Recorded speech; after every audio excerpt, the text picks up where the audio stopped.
Hello friends, India 365 में आप लोगों का स्वागत है। आज हमारे साथ में है माहिती अधिकार कार्यकर्ता तथा प्रशिक्षक दीपक कुमार गुप्ता, जो कि सामान्य रूप से व्यापक जनहित के संदर्भ में कार्य करते हैं।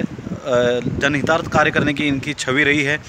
आज भी हमारे साथ दीपक कुमार गुप्ता एक विशेष मुद्दे को लेकर आए हैं। आज जो महामारी चल रही है कोरोना की, इस संदर्भ में इन्होंने कई बार प्रयास किया है कि कोविड सेंटर से पेशेंट के बिल कम किए जाए।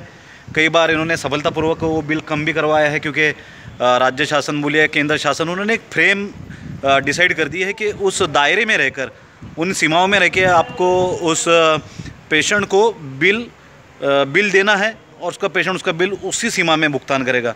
लेकिन दीपक कुमार गुप्ता ने एक नया मुद्दा हालिया दौर में उठाया है, जिसको प्रशासन थोड़ा सा गंभीरतापूर्वक ले रहा है, ऐसा दिखाई दे रहा है। क्योंकि आज एक महत्वपूर्ण बैठक हुई है उस विषय पे। हमारे साथ में है दीपक कुमार गुप्ता। पहले तो उनसे हम जानना चाहेंगे कि वो मुद्दा क्या है।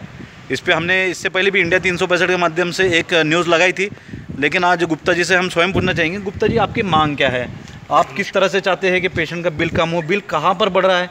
आपने कोई डॉक्टर से भी बात की, कोई डॉक्टर का भी कहना है कि बिल बढ़ने के कारण क्या है, उन्होंने बताया। क्या है आपका मुद्दा? नमस्कार, मेरा नाम दीपक कुमार गुप्ता है। जो है ना, बोलने की ये है, मेरा भी एक मुद्दा है कि जो कोरोना पेशेंट है उनके बिल में ना 5 से लेके 20-20 हज़ार तक के बिल ज़्यादा लगाया जा रहा है।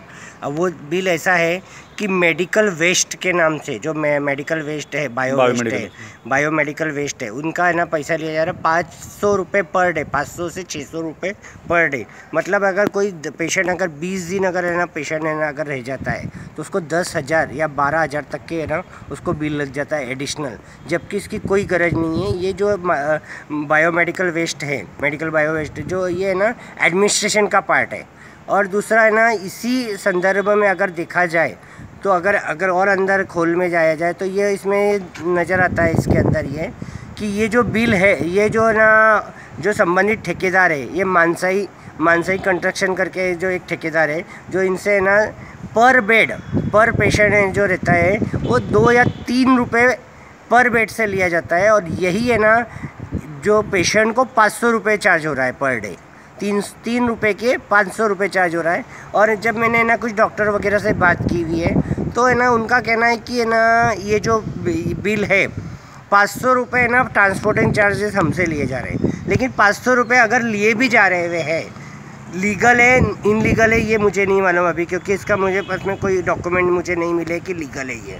तो मैं ये नहीं बोल सकता हूँ कि नहीं, अगर लिए भी जा रहे हैं, अगर ये माना तो पर हॉस्पिटल 500 रुपये ले रहे हैं। अगर है ना किसी हॉस्पिटल में 50 मरीज का बेड है और 85 मरीज है उसके अंदर, तो 25,000 रुपये हॉस्पिटल पेशेंट से वसूल रहा है पर डे और 500 रुपये इधर भर रहा है। और 3 रुपये के हिसाब से और 150 रुपये, 650 रुपये भरता है ये। और उनसे लिया कितना जाता है?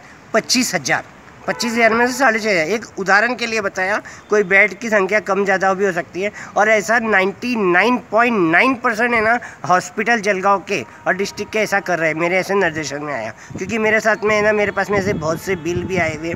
और ये बिल्कुल ही गलत है, क्योंकि ये चार्ज जो है ये एडमिनिस्ट्रेशन का पार्ट है, ये नागरिकों को नहीं लगाना चाहिए। इसीलिए मैंने माननीय मुख्यमंत्री साहब है, उसके बाद में ना माननीय जो मुख्य सचिव है, जो राज्य के अध्यक्ष भी है, आपत्ति निवारण समिति के अध्यक्ष है, उसके बाद में ना माननीय ना कलेक्टर साहब है, जो जिले के आपत्ति निवारण ये है, उसके बाद में इंसिडेंट कमांडर है, आयुक्त मनपा आयुक्त साहब है उनको। और फिर ना ऐसे ही मैंने ना माननीय ना कोर्ट में माननीय न्यायाधीश को और इनको भी सबको है ना ये लिखा हुआ है कि ये लूट को रोका जाए।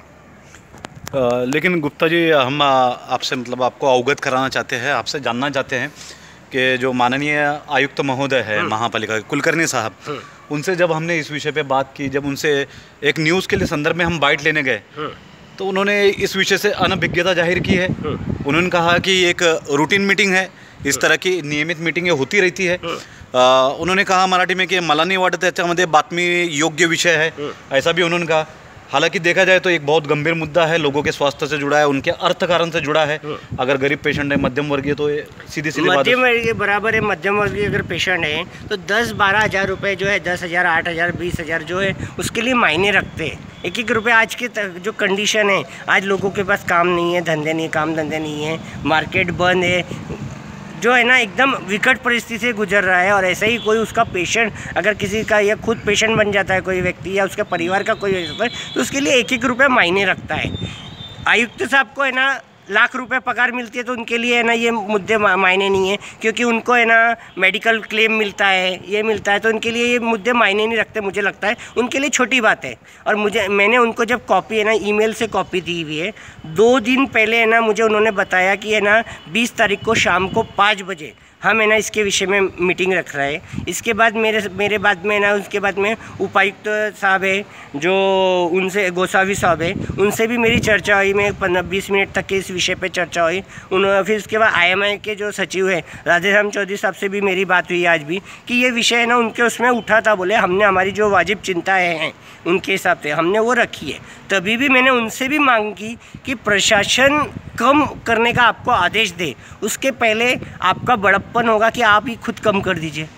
प्रशासन कम करना यानी वो आपके यही हो जाए कि आपको लेकिन अगर आप खुद ही 3 रुपये की जगह 500 रुपये अभी इस विषय पे कलेक्टर महोदय कि आपने उनके अवगत कराया कलेक्टर महोदय को कि इस तरह की मीटिंग हो रही है, कि आपको कैसे पता चला? इस तरह की जो मीटिंग हो रही हुई है, ये बात है ना मुझे खुद आयुक्त साहब ने 2 दिन पहले बताई, उपायुक्त साहब ने भी बताई। और मैंने ना जब है ना आज शाम को अपने दोपहर में 2 बजे के लगभग माननीय कलेक्टर साहब को भी इसकी सूचना दी कि ऐसी ऐसी मीटिंग हो रही है। बोले हाँ गुप्ता जी ऐसी मीटिंग हो रही है, उनको भी ऐसी सूचना दी। और वो भी उन्होंने मुझे ये भी बताया कि अगर मैं फ्री रहा तो मैं भी शामिल हो जाऊँगा। मतलब प्रशासन जो है पूरा जो भी प्रशासन है, हाँ। जिला प्रशासन, मनपा प्रशासन, हाँ। और even Maharashtra pollution control board, हाँ, इन सभी को इस विषय से अवगत हो चुके हैं। हाँ, ये सब और अब वो कितना गंभीरता से लेते हैं ये आने वाले दिनों में पता चलेगा। नहीं, मैंने इसके लिए कह रहा हुआ है कि इन्होंने जल्द से जल्द है ना इनके ऊपर निर्णय लेना चाहिए, क्योंकि है ना हर है ना 500 रुपये रोज़ है ना छोटी बात नहीं होती। 500 और 600 कोई है ना मेरे पास में ऐसे भी बिल है जिसमें ना जो 600 रुपये रोज़ भी लगाया हुआ है। मतलब एक बिल में सिर्फ 12,600 रुपये सिर्फ है ना का 21 दिन का बिल है। 12,600 रुपये मेडिकल वेस्ट के नाम से लगाया गया हुआ है। तो ये बोला है 12,600 है ना आज है ना एक है ना किसी के है ना जो गरीब मजदूर वर्ग है उसकी 5-5, 6-6 हज़ार रुपये सिर्फ सैलरी होती है। मतलब 2 महीने की सैलरी भी हो सकती है। लेकिन अगर आयुक्त साहब ऐसा अगर बोलते हैं कि ऐसा कोई गंभीर विषय नहीं है, तो मैं आयुक्त साहब को बोलना चाहूँगा साहब कि आपको है ना मेडिक्लेम मिलता है, लाख रुपये पगार मिलती है, गाड़ियाँ मिलती, बंगले मिलते हैं, तो आपके लिए शायद ये विषय छोटा होगा। लेकिन एक सामान्य आदमी का जीवन मरण का प्रश्न है। कृपया करके आपसे विनंती, हाथ जोड़ के विनंती करता हूँ मैं आपसे कि आप इसको गंभीरता से लें। एक प्रश्न ऐसा भी उपस्थित होता है गुप्ता जी कि आपने ये विषय को उठाया है, तो आप तो किसी ना आरोग्य क्षेत्र से हो, ना आप किसी ड्यूटी पे हो, ना आप किसी प्रबंधन का पार्ट हो, आप एक सर्वसामान्य कॉमन मैन हो, very common man, common Indian citizen. फिर आपको क्या आवश्यकता है, आप इस तरह के मुद्दे उठा रहे हैं, आपका क्या इसमें इंटरेस्ट क्या है आपका? मेरा इंटरेस्ट है, आपको अधिकार है क्या? ये मेरा इंटरेस्ट मानव सेवा है। मतलब एक पेशेंट के समाज ने हमको बहुत कुछ दिया हुआ है और कुछ हम अल्पशा वापस कर सके, इसके सामाजिक कार्य करके बोल के मैं ये काम कर रहा हूँ। बहुत से लोग हैं ना उसके बाद में ना मेरे पास में आप कभी आप देखिए कि मेरे पूरी फाइल है, अपने पास आके मेरे को अर्ज करते हैं। ये प्रशासन का नाकारापना है, प्रशासन काम नहीं करता है इस करके मेरे पास में लोग आते हुए, और मेरे उससे मैं काम करा के देता हूँ। तो अच्छा, काम होंगे तो लोग आएंगे नहीं? हाँ, काम अगर मेरे पास में काम, अगर इनका है ना प्रशासन खुद काम करे तो लोग मेरे पास में क्यों आएंगे? लोग क्यों आते हैं? क्योंकि प्रशासन काम नहीं करता, इनका नाकारापना है। और ये नाकारापना ये छुपा हर बात में। अगर आयुक्त साहब को चैलेंज है कि आयुक्त साहब ने मुझे बोला था कि ना पिछले ना जो है 3 महीने पहले मैंने आंदोलन किया था उनके इसके बाहर में, कैबिन के बाहर में, उन्होंने बोला लिख के दिया हुआ है मनपा के हमें ना 15 दिन के अंदर है ना जो ये है जो बेसमेंट का विषय है, बेसमेंट में अनाधिकृत विषय उस पर कार्रवाई करेंगे। तो कुछ भी आज तक की कार्रवाई नहीं है। हर बार ना चाल ढकल करते हो। हर बार जब भी उनसे मैं रिक्वेस्ट करने जाता हूँ, गुप्ता जी हमारे पास में लोग नहीं है, हमारे पास में ये नहीं है, तो ये ना क्या, ये मुझे आयुक्त साहब से पूछना है कि है ना ये हॉस्पिटलों की इसकी है ना जो है इनके एजेंटगिरी कर रहे हैं क्या, दलाली कर रहे हैं क्या? मैं सीधे सीधे शब्दों में पूछ रहा हूँ कि आप दलाली कर रहे हैं क्या, इनके एजेंटगिरी कर रहे हैं क्या, या आपको कुछ आर्थिक फ़ायदा है जो है ना विषय को डायरेक्टली आप इनका पक्ष लेके विषय को बंद करना चाहते हैं? क्या आपको ऐसा लगता है कि कुछ अधिकारियों की मजबूरियाँ भी हो सकती है या कुछ राजनीतिक दबाव हो सकता है या कुछ अधिकारियों की बढ़ती हुई उम्र या रिटायरमेंट की तरफ जाना, इस तरह की जो चीज़ें होती है वो कहीं ना कहीं अधिकारियों के अधिकार में ये कमी लाती है या उनको कई बंधन हो जाता है? ऐसा लगता है ना अगले महीने की जैसे कि बड़ी परंपरा रही है मनपा की तो ये अभी पिछले कुछ सालों में ये परंपरा बन गई हुई है कि यहाँ पर जो है वृद्धाश्रम, आयुक्त का पद बोले तो वृद्धाश्रम हो क्या हुआ है, कोई भी रिटायर होने वाले आदमी को यहाँ पे लाके बिठा दिया जाता है। नगर रचना विभाग में इतना भ्रष्टाचार होता है, लेकिन है ना ये कभी ध्यान नहीं दिया जाता है नगर रचना, क्योंकि हर किसी का संबंध होता है। मैं बार बार ये विषय को उठाया हुआ है, यहाँ की फाइलें गायब हो जाती है। मैंने ये फाइलें भी बताई हुई कि गायब हुई है साहब, इसके ऊपर कुछ कार्रवाई करो, लेकिन फिर भी कार्रवाई नहीं होती है। यहाँ तक कि जो अपन पब्लिक रिकॉर्ड को मेंटेन करने के लिए सार्वजनिक अभिलेख अधिनियम 2005, मतलब सन 2005 में, आज से 16 साल पहले है ना एक एक्ट लाया गया अधिनियम लाया गया, और है ना मनपा मुझे लिख के क्या देती है 2020 में कि हमने ये एक्ट का पालन ही नहीं किया हुआ है। मतलब जो इनका मैनेजमेंट, फाइलें चोरी होने दो, इनको कोई फ़र्क नहीं पड़ता, क्योंकि इनके मतलब के ठहराव करके या मतलब के ना बिल है ना खोटे पास करके और ये है ना फाइलें गायब करा देते हैं। और इस पर ये अधिकारी है ना रिटायरमेंट होने वाले रहते हैं, इसलिए कुछ ध्यान नहीं देते। हमको क्या है, हम आएंगे, हमारा टाइम पास करेंगे और चले जाएंगे। तो आपका पाठ पुरावा जो है निरंतर चलता रहेगा? मेरा पाठ पुरावा चलता रहेगा, और इसके बाद में मैंने ना इसके लिए मुझे है ना प्रशासन का ढीमपना पे पहले पूरा विश्वास था। मैं सिर्फ है ना जलगांव ज़िले के कलेक्टर साहब हैं अभिजीत राव, उन पे बहुत विश्वास करता हूँ और मुझे विश्वास है कि वो करेंगे। और अगर फिर भी अगर जल्द से जल्द नहीं किया जाए तो इसके लिए आगे की प्लानिंग मैंने ना माननीय न्यायालय, उच्च न्यायालय को इसकी एक कॉपी दे के रखी है। इसी आधार पर मैं ना एक रिट पिटीशन दाखिल करूँगा जी।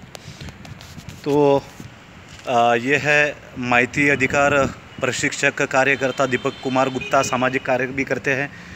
वो कुछ इनके हित चिंतक है दीपक कुमार गुप्ता जी के, जिनका कहना है कि दीपक कुमार गुप्ता होते कौन है, उनको अधिकार क्या है इस तरह के विषयों को उठाने का, ना उनके पास कोई पद है, ना कोई संवैधानिक जवाबदारी है उनके ऊपर, ना कोई है। लेकिन जिस तरह के माननीय संविधान ने हम सभी को अधिकार दिए हैं, हम सब एक भारतीय सर्वसामान्य नागरिक है, हमारे मूलभूत अधिकार है, उसी अधिकारों का शायद गुप्ता जी प्रयोग कर रहे हैं। जी बराबर। फिल्मों में भी बताया गया है कि ठीक है दीपक कुमार गुप्ता एक सामान्य नागरिक हो गए है, लेकिन कहते हैं कि don't under estimate the power of common man. अगर कॉमन मैन अगर अपने अधिकारों का समुचित प्रयोग करे, सनदशीर मार्ग से, लोकशाही पद्धति से, शांततामय से अगर जाए, कागज़ से काम करे, तो निश्चित रूप से उसके उचित परिणाम सामने आएंगे, या फिर भविष्य में उनके लिए माननीय न्यायालय के भी दरवाजे खुले हैं। तो हम आशा करते हैं कि जो व्यापक जनहित के साथ दीपक कुमार गुप्ता निकले हैं, उनके जो सकारात्मक प्रयास है, जो वास्तव में जनहित के प्रयास है, वो सफल हो गए, इस तरह की हम कामनाएं करते हैं। जो संबंधित अधिकारी वर्ग है उनसे अनुरोध करते हैं कि जो भी नीति नियम के अनुसार है, कानून के मुताबिक आप उनका उचित न्याय करें। इसी कामनाओं के साथ अब अयाज मौसून को दीजिए अनुमति। धन्यवाद। देखते रहिए इंडिया 365।